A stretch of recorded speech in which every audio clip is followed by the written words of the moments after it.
Here I've got Apple iPhone SE from 2020, and let me show you how to activate and use camera timer on the following device. So at first you have to locate and open your camera app, it's right here, and now tap on this icon, and here you've got some options. So here you've got the icon for timer, just click here and now select 3 or 10 seconds. Once the timer is active, you will notice the countdown once you will click on the photo sign. And then you just have to wait this 10 or 3 seconds until it's done. And that's it.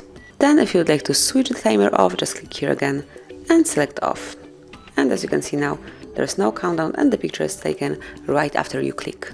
So this is it, that would be all. Thank you for watching.